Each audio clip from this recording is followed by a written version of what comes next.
A warm welcome to TV Africa News and thank you for always joining us. This is Africa Today. My name is Najma Lima, but first are the headlines.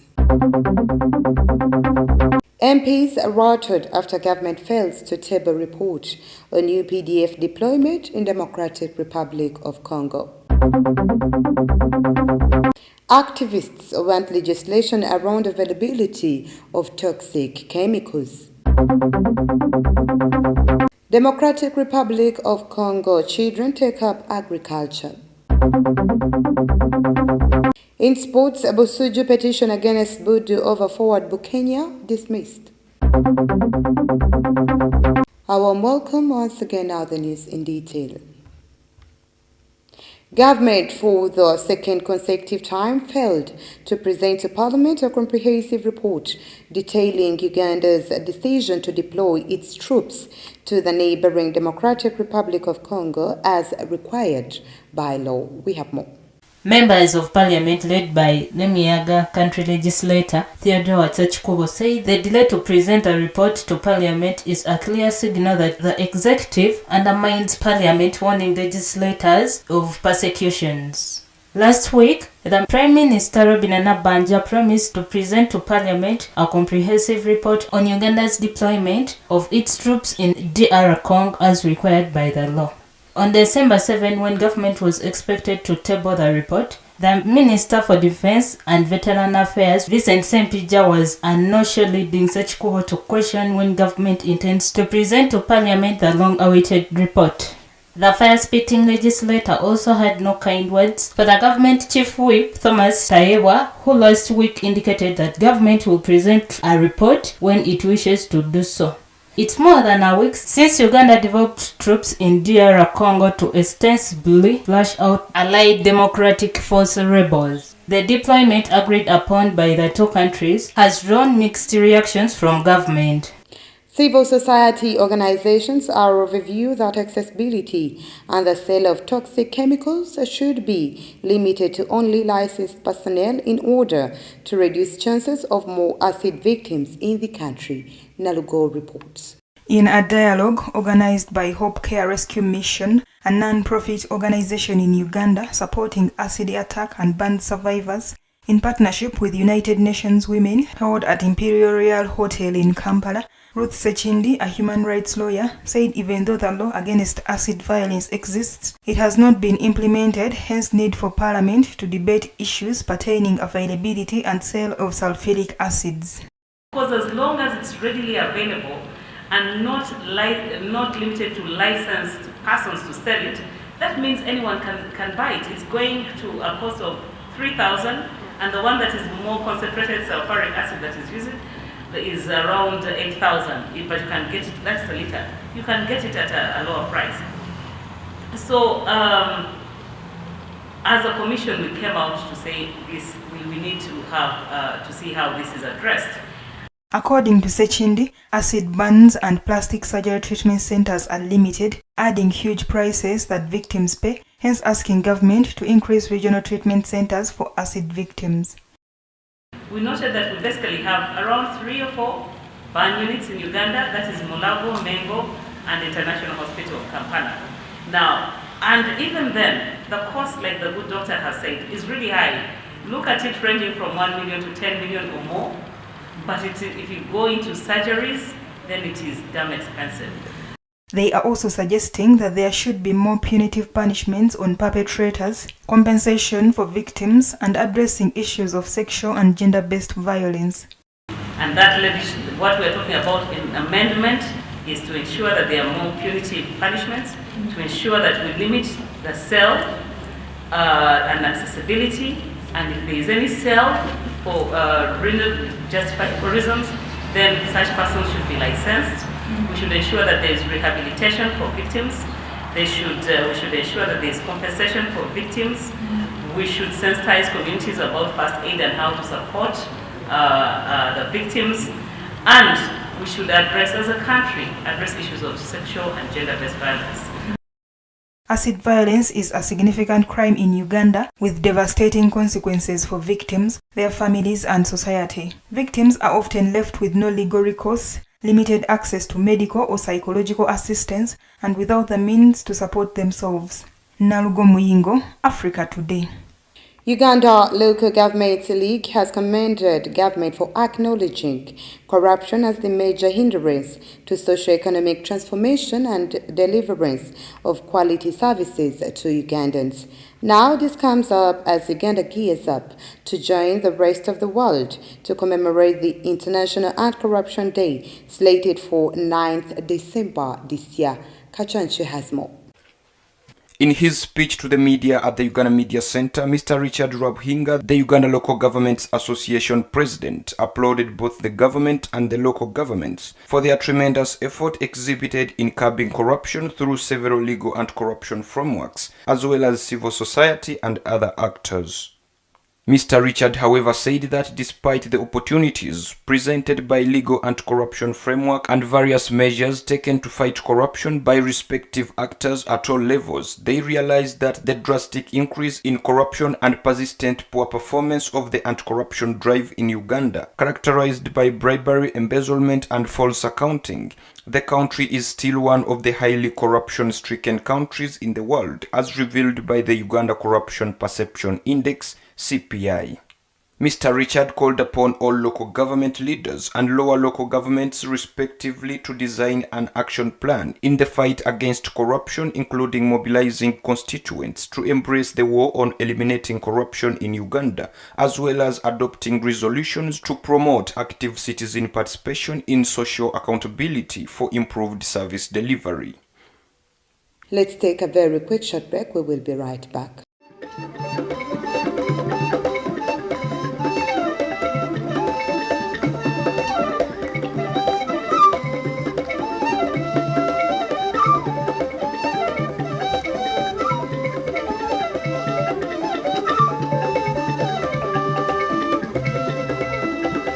Welcome back. You're still watching TV Africa News, The Right to Know. Senegalese President Macky Sall and South African President Cyril Ramaphosa on Tuesday denounced the unfair representation of Africa in the UN Security Council, regretting that no African country is a permanent member. The Senegalese head of state said he was in favor of discussions with non-African countries with a view to reform so that Africa obtains at least 2 seats as permanent members with all the prerogatives of current permanent members. President of Senegal Macky Sall says that what is certain is that it is unfair that the African continent, with 54 countries, is not represented as a permanent member of the Security Council. The African continent usually has 2 to 3 permanent seats on the Security Council, currently held by Kenya, Tunisia, and Niger. Gabon and Ghana will replace Tunisia and Niger on January 1, 2022. South Africa's President Cyril Ramaphosa said that this is unfair, calling for a permanent representation of the African people. Ramaphosa said that they want fairness and Africa to be well represented and to be heard, because it cannot be fair that 1.3 billion people's views and thoughts cannot be heard at that high level, in the same way that the views of the countries which have the veto right are heard. The South African leader arrived on Monday in the Senegalese capital, where he participated in the Forum for Peace and Security in Africa. The Ethiopian government said on Monday that it had retaken the strategic northern towns of Dessie and Kombolcha more than a month after Tigrayan rebels claimed to have seized them. The government's communications department said on Twitter that the historic town of Dessie and Kombolcha, a trading and industrial city, have been liberated by the valiant security forces. Just a month ago, rebels from Tigray People's Liberation Front threatened Addis Ababa after taking control of Dessie and Kombolcha, which are located on a highway linking the capital to the north of the country and to Djibouti. They claimed to have reached Shewa Rebit, 220 kilometers northeast of Addis Ababa. But since Prime Minister Abiy Ahmed gave assurances that he would not lead operations on ground in late November, his government has claimed a series of victories against rebels. Quoted by the state-run Ethiopian Broadcasting Corporation, Abiy said the rebels had suffered heavy losses and were unable to withstand the onslaught of the army allied with several pro-government militias. On Wednesday, the government announced that pro-Abiy forces had recaptured Libela site, famous for its rock-hewn churches, and a UNESCO World Heritage Site which had fallen to Tigrayan fighters in August. Tigray People's Liberation Front spokesman Getachew Reda said on Twitter Monday night that the rebels had withdrawn from several towns, including Kombucha and Desi, and that this is part of our plan. On Sunday, Tigray People's Liberation Front leader Debretsion Gebremichael denied that the government was regaining upper hand, assuring that the rebels were strategically reorganizing and remained undefeated. Moving on, President of Niger Mohamed Bazoum on Monday urged his country's allies to step up the fight against arms trafficking from Libya, which he said is fueling the Sahel's jihadist insurgency. Bazoum made this call at the opening of a major security forum in Senegal.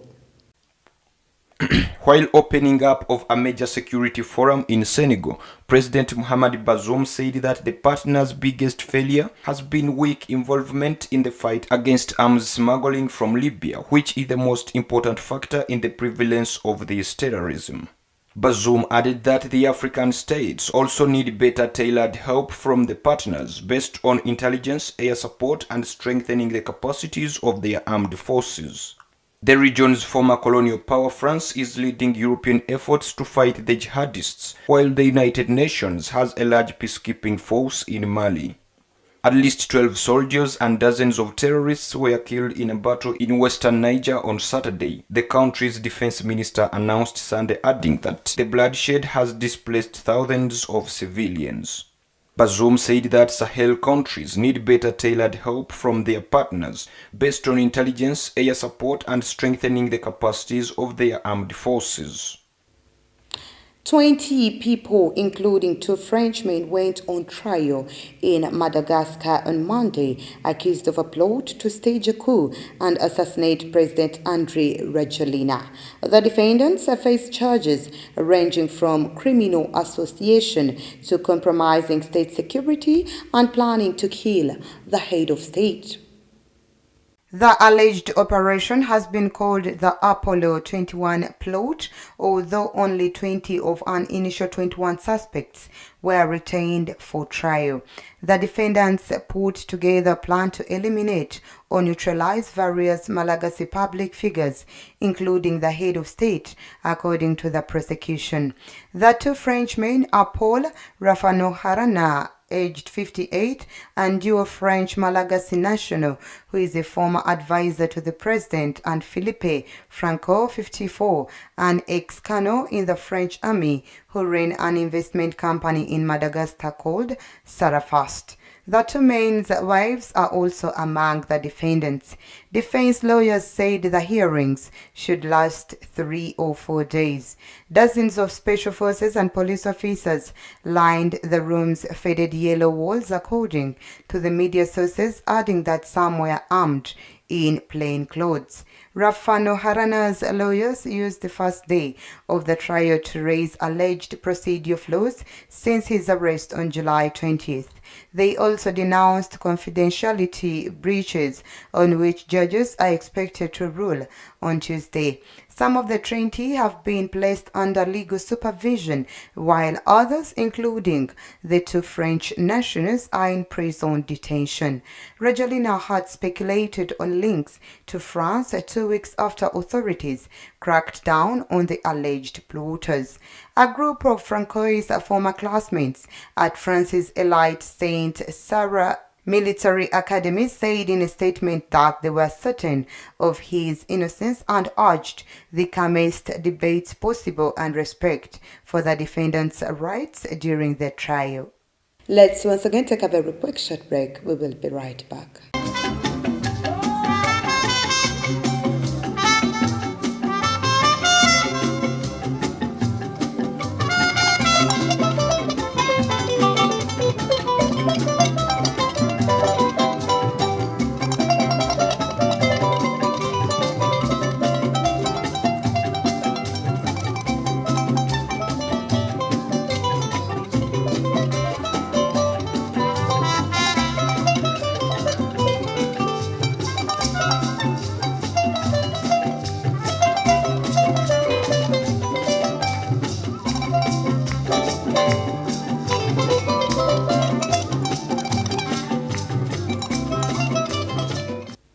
Welcome back. You're still watching TV Africa News, the right to know in our business. News today, as part of the fight against the recruitment of children into armed groups, several small children aged between 8 and 12 are encouraged to invest their efforts in agricultural activities. In Goma, North Kivu, east of the Democratic Republic of Congo, a scouting group, Young Scouts, has shown an example of a field activity that they maintain on a small area. 2 months later, results on the ground are visible. Let's take a look. According to Safari Joseph, Young Scout and Children's coach, the objective of these activities that they are doing is precisely to provide a framework for the youth so that they cannot be enrolled in armed groups, but also to provide them with a basis that can help them in the future. Although the idea is to extend the initiative throughout the province, the group, through their Clean Environment program, deplores several losses of fields and seeds that were affected by the recent Nyiragongo volcano. The Mazigira Bora program, an initiative creating vegetable gardens in the city of Goma and also outside the city, welcomed by the Provincial Council of Congolese Youth, which also deplores the lack of involvement and support of these young people by the Congolese government.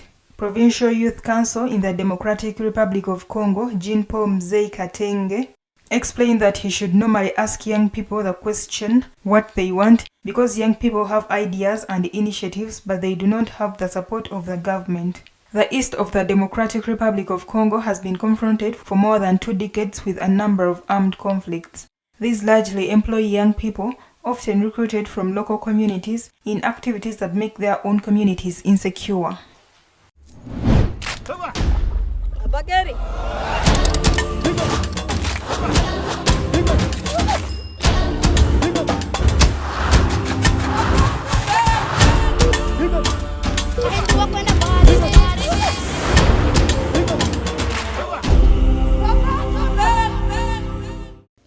In our health news today, the MasterCard Foundation and Africa CDC jointly announced that 756,000 Johnson & Johnson vaccines purchased under the Saving Lives and Livelihoods initiatives have landed in Uganda and are set for distribution. Through Saving Lives and Livelihoods, the MasterCard Foundation is purchasing vaccines for more than 65 million people across Africa. The vaccines will be distributed within countries by UNICEF. Launched in June 2021, Saving Lives and Livelihoods is now a $1.5 billion partnership that aims to enable vaccination for millions of people, develop a workforce for vaccine manufacturing, and strengthen the Africa CDC's capacity to oversee a historic vaccination campaign and effectively respond to future outbreaks. Commenting on this delivery, Dr. Jane Ruth Acheng, the Minister for Health, Ministry of Health, said that the government of Uganda extends its sincere appreciation to the MasterCard Foundation and Africa CDC for this timely, noble cause and valuable partnership. Acheng added that the government is confident that those Johnson & Johnson vaccines will guarantee the safety of more people, families and communities in Uganda. Rita Roy, President and CEO of the MasterCard Foundation, said timely delivery of the vaccines underscores the effectiveness of the African Vaccine Acquisition Trust. Vaccines purchased under Saving Lives and Livelihoods build on a historic agreement negotiated by the African Vaccine Acquisition Trust earlier this year for the purchase of 100 million Johnson & Johnson vaccines, as well as a more recent agreement for the purchase of 50 million Moderna vaccines. The MasterCard Foundation will fund the purchase of 57 million Johnson & Johnson vaccines and is seeking to purchase approximately 17 million Moderna vaccines. The AVAT mechanism was created to enable African countries to pool together resources to directly purchase vaccines at discounted prices made possible by volume orders.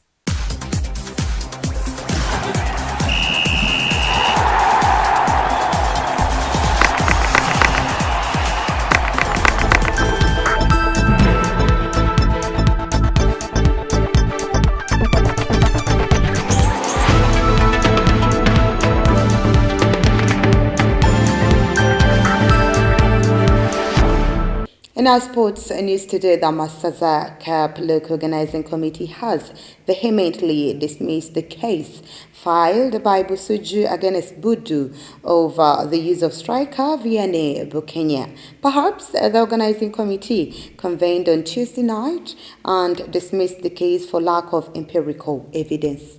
Kachanchu has more. In the case filed by Busuju team manager Adam Masembe, it was alleged that forward Bukenya featured in the Federation for Uganda Football Association's Big League during the 2017-2018 season with Synergy Football Club. Busuju alleges that Bukenya played for Masaka-based Synergy during the 2017-2018 season and therefore can feature in the Masaza Cup tournament as stipulated by the law. The petitioner presented the license that Bukenya used back then with his photo but under a different name, Gerard Kimoli. The other evidence presented was the team lineup in a Uganda Cup duel against Proline at St. Henry's College Kitovu Playground, where Bukenya appears on the team bench. The committee therefore noted that the present evidence was not rich and good enough to make a ruling, a decision still being bitterly protested by the complainant Masembe. Busuju manager Adam Masembe revealed that they petitioned because they sought for justice and have not been helped in a way, yet they thought that football deserves the due justice. 3 teams, Buwekula with 7 points, Budu with 7 points and Butambala with 4 points, have realistic chances of making it to the quarter-finals. Busuju with 1 point and Mawogola with 2 points are already eliminated. That was the news. Thank you for always keeping it TV Africa. Please do stay tuned to more programming coming your way.